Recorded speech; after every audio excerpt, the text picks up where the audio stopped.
গত 13 নভেম্বর 2025 তারিখ রংপুরের ব্যবসায়ী আশিকুল হককে হত্যা এবং লাশ খণ্ড বিখণ্ড করে জাতীয় ঈদগাহ ময়দানের পাশে দুটি ড্রামে ফেলে রাখা হয়, যা সারা দেশে ব্যাপক চাঞ্চল্যের সৃষ্টি করে। উক্ত মামলার প্রধান আসামি জরেজের কথিত প্রেমিকা শামীমা আক্তার কোহিনুর, বয়স 33, পিতা বাচ্চু মিয়া, থানা লাকসাম, জেলা কুমিল্লাকে গত 14 নভেম্বর 2025 তারিখ সকালে একটি বিশেষ অভিযান পরিচালনা করে তার নিজ বাড়ি হতে র্যাব কর্তৃক গ্রেফতার করা হয়। আজকের ব্রিফিং মূলত আসামি প্রেমিকা শামীমা হতে প্রাপ্ত তথ্য এবং যে আলামতগুলো আমরা সংগ্রহ করতে সক্ষম হয়েছি তার সম্পর্কে আপনাদের সম্মুখ অবগত করাটাই আমার মূল উদ্দেশ্য। গ্রেফতারকৃত আসামি শামীমা আক্তার কোহিনুরের দেওয়া তথ্য মতে ও তার মোবাইল ফোন বিশ্লেষণে আমরা জানতে পারি হত্যাকাণ্ডের প্রধান আসামি জরেজের সাথে তার 1 বছরের অধিক সময় ধরে প্রেমের সম্পর্ক ছিল। জরেজ শামীমাকে জানায় তার এক বন্ধুর প্রেমের ফাঁদে ফেলে ব্ল্যাকমেইলিং এর মাধ্যমে 10 লক্ষ টাকা আদায় করা সম্ভব, যা থেকে জরেজ 7 লক্ষ টাকা আর শামীমা 3 লক্ষ টাকা ভাগ করে নেবে। উক্ত পরিকল্পনা অনুযায়ী শামীমা ভিকটিম আশরাফুল ইসলামের সাথে 1 মাস পূর্ব হতে মোবাইল ফোনে যোগাযোগ শুরু করে এবং তাকে তার প্রতি আকৃষ্ট করার চেষ্টা অব্যাহত রাখে। তারই ধারাবাহিকতায় মোবাইল ফোনে তাদের নিয়মিত অডিও এবং ভিডিও কল চলতে থাকে। পরবর্তীতে গত 11 নভেম্বর 2025 তারিখ রাত 8টায় জরেজ ভিকটিম আশরাফুলকে নিয়ে ঢাকায় রওনা করেন। ঢাকায় আসার পর গত 12 নভেম্বর 2025 তারিখ জরেজ ও আশরাফুল শামীমার সাথে দেখা করে ঢাকা মহানগরীর শনির আকরার নূরপুর এলাকায় 5,500 টাকা দিয়ে একটি বাসা ভাড়া করে তিনজনই একত্রে ভাড়া বাসায় ওঠেন। রংপুর হতে ঢাকায় আসার পূর্বেই জরেজ তার প্রেমিকা শামীমা আক্তার কোহিনুরকে ফোনে জানায় ভিকটিম আশরাফুলের সহিত সে যেন অন্তরঙ্গ ভিডিও ধারণ করে এবং পূর্ব পরিকল্পনা অনুযায়ী সে ভিডিও দেখিয়ে যাতে তারা 10 লক্ষ টাকা আমাদের যে আশরাফুল তার কাছ থেকে আদায় করতে পারে।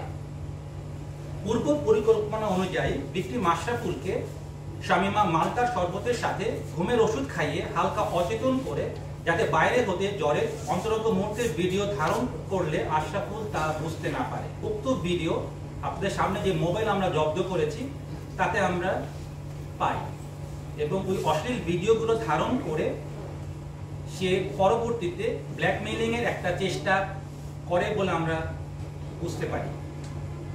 প্রিয় সাংবাদিকবৃন্দ, শামীমার দেওয়া তথ্য মতে 12 নভেম্বর 2025 তারিখ দুপুরে আশরাফুল যখন পুরোপুরি অচেতন হয়ে পড়ে তখন জরেজ আশরাফুলের হাত দড়ি দিয়ে বেঁধে ফেলে এবং মুখ কস্টেপ দিয়ে আটকিয়ে দেয়।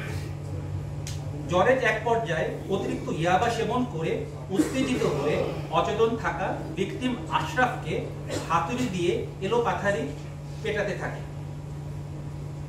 তার আঘাতে এবং মুখ স্কচ টেপ দিয়ে বাঁধা থাকায় শ্বাস না নিতে পেরে ঘটনাস্থলে ভিকটিম আশরাফুল মৃত্যুবরণ করেন। আশ্চর্যের বিষয় যে একই ঘরে জরেজ এবং শামীমা সেই লাশের সাথেই সেই রাত্রিটি যাপন করেন। পরবর্তী দিন অর্থাৎ 13 নভেম্বর 2025 তারিখ আশরাফুলের মৃতদেহ গুম করার উদ্দেশ্যে জরেজ নিকটস্থ বাজার হতে চাপাতি ও 2টি ড্রাম কিনে আনেন। জরেজ চাপাতি দিয়ে লাশটিকে মূলত 26টি টুকরো করেন এবং 2টি নীল রঙের ড্রামে ভরে রাখেন। সিসিটিভি ফুটেজ বিশ্লেষণ করে আমরা যেটা দেখতে পাই, বাসা থেকে দুপুর 2টা 43 একটি সিএনজি ভাড়া করে ড্রাম দুটি সিএনজিতে নিয়ে দুপুর 2টা 52 তারা বাসা হতে রওনা করেন।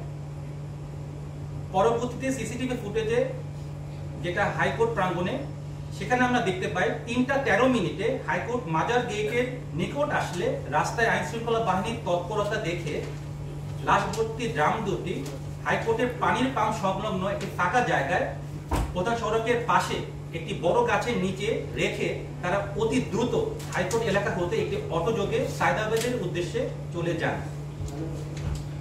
সায়দাবাদ যাওয়ার পর জরেজ শামীমাকে কুমিল্লায় চলে যাবার ব্যাপারে বলেন এবং নিজে সে রংপুর চলে যাবেন বলে শামীমাকে অবহিত করেন। সে অনুযায়ী শামীমা কুমিল্লা তার নিজ বাড়িতে গমন করেন এবং জরেজের সাথে তার যোগাযোগ সম্পূর্ণভাবে বিচ্ছিন্ন করে দেন। প্রিয় সাংবাদিকবৃন্দ, শামীমার দেওয়া তথ্য মতে ভিকটিম আশরাফুলের রক্তমাখা সাদা রঙের পায়জামা পাঞ্জাবি সহ হত্যার কাজে ব্যবহৃত দড়ি, স্কচটেপ, গোল গলা গেঞ্জি এবং একটি হাফ প্যান্ট একটি বস্তার ভিতর মুখ বাঁধা অবস্থায় শনির আক্রান্ত নূরপুর এলাকা হতে র‍্যাব ৩-এর একটি আবেদনিক দল উদ্ধার করতে সক্ষম হয়।